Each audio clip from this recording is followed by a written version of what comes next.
Hello friends, I'm Shannon Makes, creative costumer by day, professional acrobat by night, and I have one question for you. How many of you sew? The good news is that even if you're completely new to sewing, you can make this robe, and I'll be walking you through the process. I won't be showing you how to use a sewing machine or anything. There are plenty of very generic videos out there for that, but I will be breaking this specific garment down into very manageable steps so even a complete beginner can sew this robe. Are you ready? Let's go! If you don't have your pattern figured out, you can watch this video. And if you'd like to see what my own robe turned out like, you can watch this video. But let's assume you have your pattern, your fabric, and all your other notions like thread and tassels. The first step then is deciding if you want to wash your fabric or not. And I know how many of you feel about this step. I'm sure it's just a formality. While washing is entirely optional, and I'm certainly not going to leap out of the computer screen and force you to wash it, it could be a good idea, and the general rule is to treat the raw fabric the same way you'll treat the final product. So if you plan on ever washing the finished robe, you should probably wash your fabric. I recommend doing a small test strip first, both to look for color bleed and also to see how your machine and its wash cycle affects the nap of the velvet. There are many different vendors out there selling different products of varying qualities, so there's no one hard and fast rule for how or whether you specifically should wash yours, which is why I recommend doing a test strip first. To prepare the piping, you'll need to cut long, thin strips of your piping fabric. I went over sizing this a bit in my previous video, but basically the piping should be as wide as twice your seam allowance plus 2 times the width of the finished piping. So if you're using 1/2 inch seam allowances and you want your final piping to be 1/8 of an inch wide, just like the show's robe, then you'd cut your fabric to be 1.5 inches wide. So cut your strips, then take an iron and press each strip in half with the good sides facing out. And that's it, your piping is prepped. That's seriously all there is to it. The show used flat piping, so we don't need to mess around here with inserting a cord or using a piping foot or anything like that. Look, there's literally no way to mess this up. Next, if you need to make your own tassels like I did, let's do that quickly. I used a length of fringe to make my own tassels, and all I did was to attach a little thread inside at the center.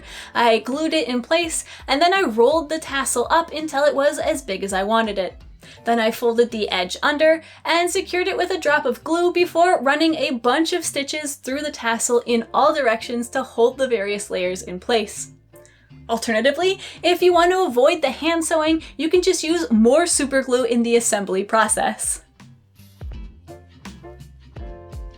So the first step here is to decide if you want your sleeves to be made in 2 pieces or in 1. I went over this in my previous videos, but the show's robe appears to have a seam dividing the sleeve in 2 pieces so that the birds would be seen right side up from both the front and the back of the robe. So this is what I also did, but my cotton is easy to work with and I'm very comfortable sewing. If you're newer to sewing or you're using the velvet version, which can be more troublesome to work with, maybe you decide that you don't want to do this, in which case you can just skip this step. I will also point out that even if you cut your outer layer, you don't need to cut your lining too. I did, but only because I was on autopilot and it just made an extra step for me later for no reason. So lay your sleeve panel out, cut it in the center, turn 1/2 180 degrees around, then fold the fabric back up, placing the good sides of the fabric together and pin along the top edge. If in doubt, once it's pinned, open the sleeve back up and double check that your birds are facing the right way before you stitch along this line. Decide what your seam allowance will be for this project, and if you need a little helping hand or a visual aid, you can always cut out a little strip of paper that you tape to your machine to help you keep a nice even seam allowance. Loving your setup, by the way, very stable. Everything will be sewn with the same seam allowance except for a couple steps, which I'll be sure to specify as we go. If you've cut your lining layer too, go ahead and repeat this step again, but most of you shouldn't have to do this.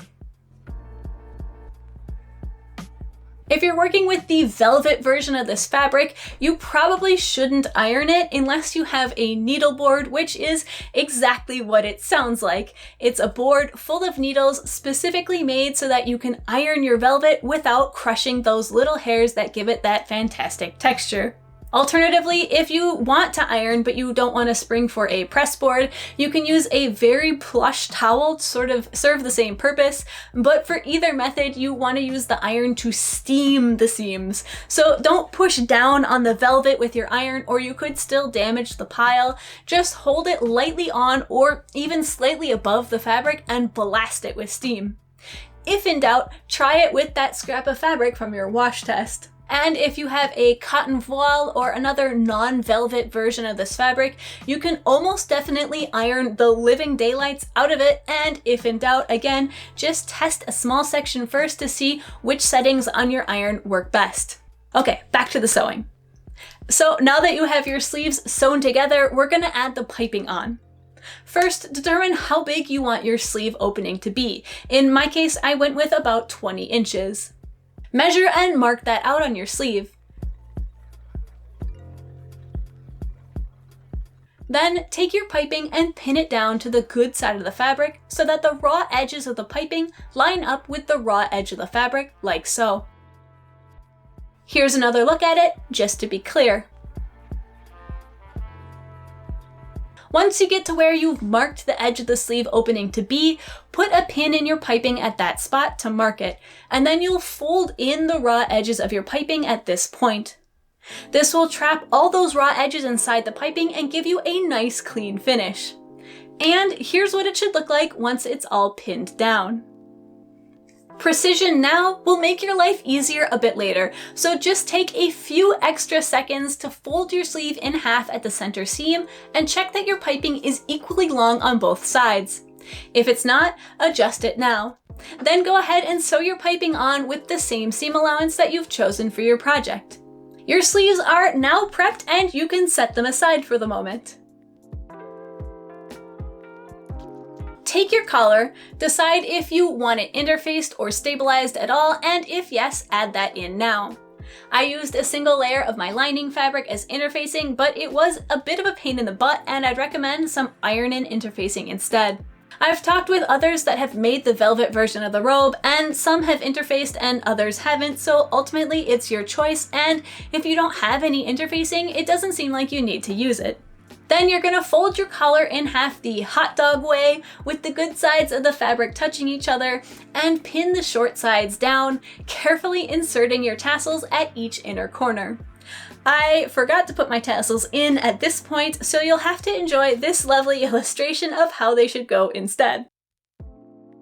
Once you've stitched the short ends up, you'll want to trim down the corners, making sure not to cut through any of your stitches, and then you can turn your collar right side out.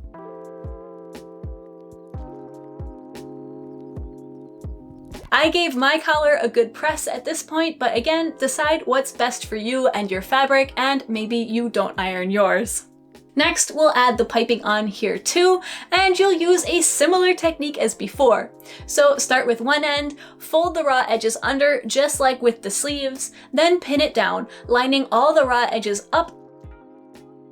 And once you get to the other end of the collar, mark where the piping should stop, trim off any excess fabric, and fold those raw edges under too. Now go ahead and stitch this piping on as well, except here I'd recommend sewing it on at just under your normal seam allowance. We'll re-sew this later with the proper seam allowance once we attach the lining. This step is just to hold the piping in place and make that lining step later a bit easier. And congratulations, your collar is now done. Oh, that was fast.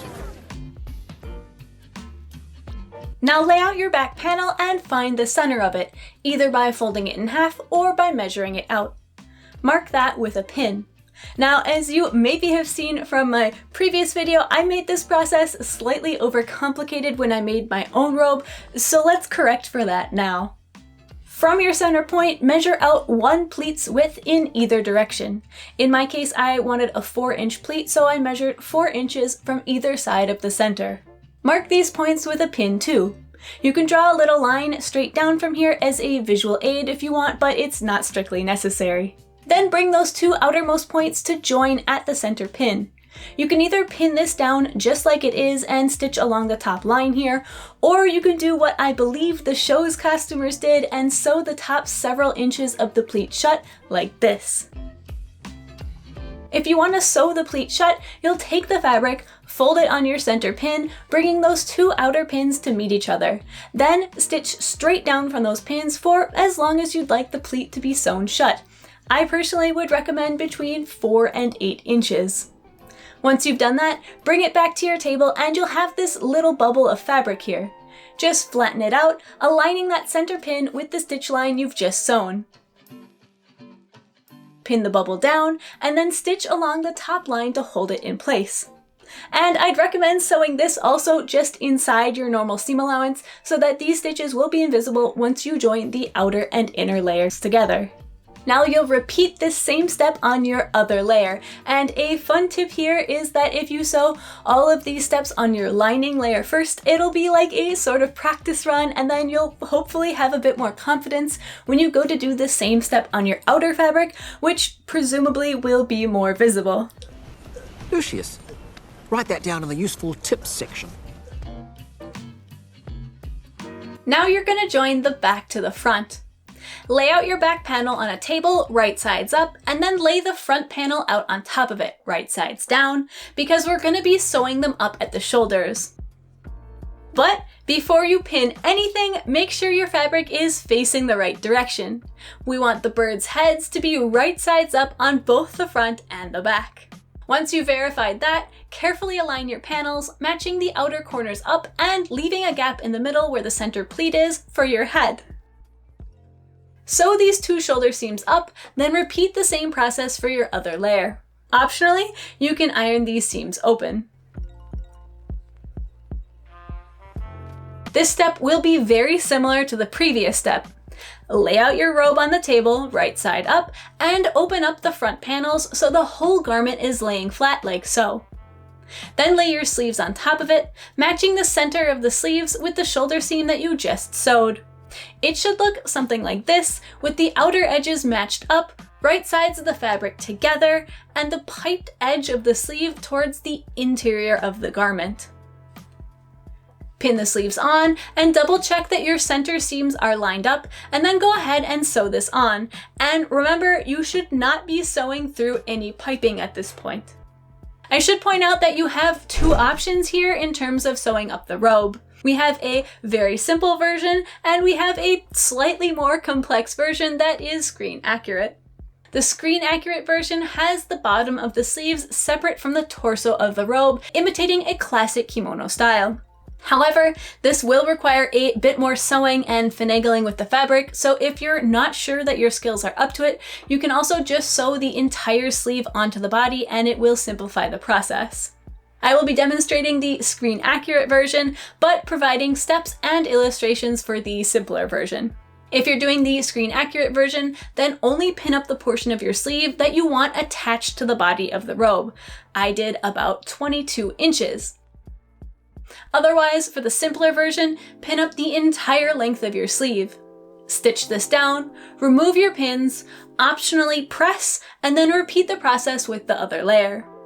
I will point out that I did make my sleeve lining about 1/2 centimeter shorter than the outer lining, just to make sure that the fabric hung well and that the lining fabric didn't sort of pool in the bottom of the outer layer, but that's very optional and you can certainly just keep both layers the same length, no problem at all.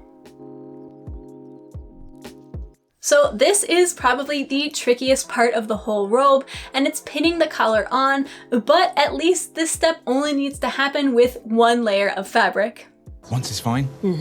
So take your outer layer, mark the center of your collar with a pin, and line it up with the center back of your robe like so, with the piped edge of the collar along the raw edge of the back panel. Then you're going to pin it to the center back just until you hit the intersection where the front panels are sewn on, and then you'll switch and start pinning the collar to the front panels. When you're done, it should be pinned going from the front on one side, up behind the neck, and down on the other front panel.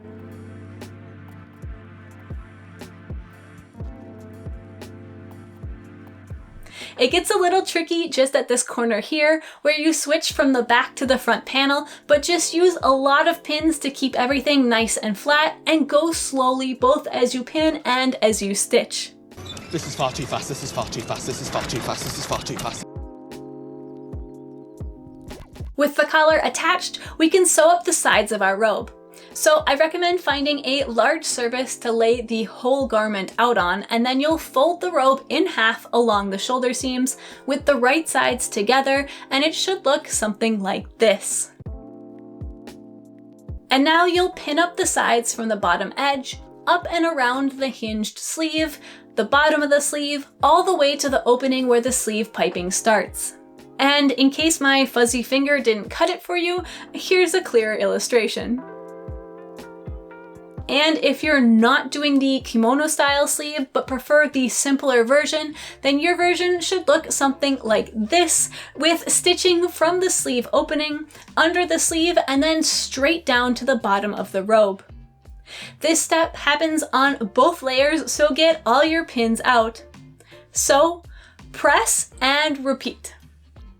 I would also recommend at this point to take your lining layer and iron the opening of your sleeve, the part that sits on your wrist. Iron it under by the amount of your seam allowance. This will make finishing the sleeve, whether you choose to do that by hand or by machine, much easier and cleaner. So here the lining layer is still inside out, and I'm pressing what is, in my case, 1 centimeter under to create a nice crisp edge where the sleeve opens. You getting all this? If you've made it this far in the video and you're finding it useful, be sure to give it a thumbs up to help other show fans and future cosplayers find the video. And if you'd like to show your appreciation in a more direct way, I do have a link to my Ko-fi page in the description where you can leave a one-time tip or become a member to get access to some exclusive content. I highly appreciate your support. It helps making these videos possible, so a huge thank you. Now we get to finally put the 2 layers together. So once again, set out the outer layer of your robe, right side facing up, then place the lining layer on top of it, right side facing down. We're going to be sewing up the entire front of the robe, and if you'd like to avoid hand stitching, you'll be sewing most of the bottom of the robe too. Also, I know there are about 1 million options for how to finish the hem, but just for simplicity's sake, I'm only going to cover 2 of them. So start by lining up the center backs on both layers and pinning that down. Match up not only the center back, but also the edges of the pleat and the intersection where the back panel meets the front panel. Once these points are all matched up, you can go ahead and put some more pins in between them, and I know it can be a bit tricky and there are a lot of layers to work with, but just take your time and use as many pins as you need. Then continue pinning the outer and inner layers together all the way down the front of the robe until you hit the bottom. If you want to finish the bottom of the robe like I did so that you can see a bit of the outer fabric from the inside of the robe, be sure to turn up your lining layer by about 1 inch or so and leave the entire bottom of the robe open.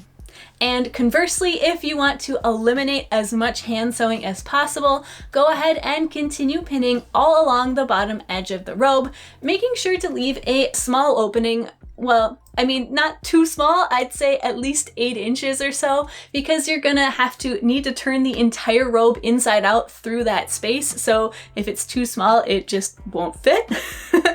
Then carefully sew along the entire edge you just pinned. This second method might be a better option to finish the robe for those of you that are working with the velvet, because I'm not really sure how well my finishing method will work on the thicker fabric, especially because I've not actually seen or touched the screen accurate velvet in person. If you're skipping the hand sewing, go ahead and remove your pins and turn the robe inside out. If you'd like to hand sew the hem, I'd also recommend pressing the lining layer up by your determined amount first, because it'll make for a cleaner hem later on. Once it's all sewn up, you can remove the pins and turn it inside out, and make sure to pass the sleeve linings into the fabric of the outer sleeves, which, if you've done the sleeves kimono style, is like an entire whole nother step in itself. And now it's nearly done. We're super close to the finish line. There's just a couple steps left. Before we get to those last steps though, I'd like to invite you to stick around. I don't just do pirate-themed tutorials, but I also take trash and turn it into treasure, mainly through sewing, but sometimes through a combination of other mediums as well. The reveals range from aesthetic and epic to downright silly, and there's usually a hint of corgi tucked in among all the crafting content. I've got a playlist of my favorite projects on the channel homepage, and I'd recommend starting there. So the only things remaining to be sewn are the sleeve openings and the bottom hem.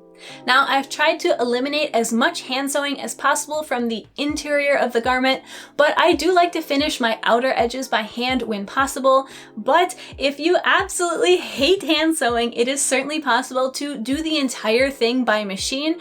Just know that you'll see some of these stitches from the outside of the robe, and that especially if you're working with velvet, they might be quite visible. For the hem, if you've sewn most of it shut already, you'll just have a small hole that you'll need to sew up, and you can do that either by hand or by machine. I didn't use this method, so I have no footage of it, but it's pretty simple, and if you've gotten this far, you can definitely handle it. If you want to finish it by hand, like me, you'll just fold under the raw edge of the outer fabric, then fold it once more to cover your lining layer, and then just hand stitch it shut with little stitches that pass through the lining layer, but remain invisible from the outside of the robe. And like I said, I'm not sure this will be the optimal finish for the velvet fabric, but if anyone out there does this hem technique with the velvet, be sure to let us all know in the comments if it worked well and if you'd recommend it. Then, for the sleeves, you can stitch these by machine, but again, I would kind of hesitate to do so because I'm not sure how good it would look, but hey, it's your robe, so if you want to crank it out on the machine, please be my guest. If you've measured carefully, your sleeve openings on both layers should match right up and interact well with the edges of the piping, and you can just pull the lining layer, which you've already ironed under, right? Pull it up to match and just cover the stitch line from the piping. Then you can pin it on and stitch it by hand, again passing through the lining layer and the piping fabric, but not through the outer fabric for a nice invisible finish. Or you can do the same technique but stitch it by machine. And now your robe should be officially done, and you should enjoy every minute of it. Maybe it's comfy mornings on the couch with your corgi and your cup of coffee, maybe it's at events and cons, or maybe it's in the evenings after a long day of work. If you'd like a pirate shirt to go with your newly made robe, I can highly recommend this video by Aura Lynn, which I'll also link in the bio. Otherwise, here maybe something from this playlist will tickle your fancy.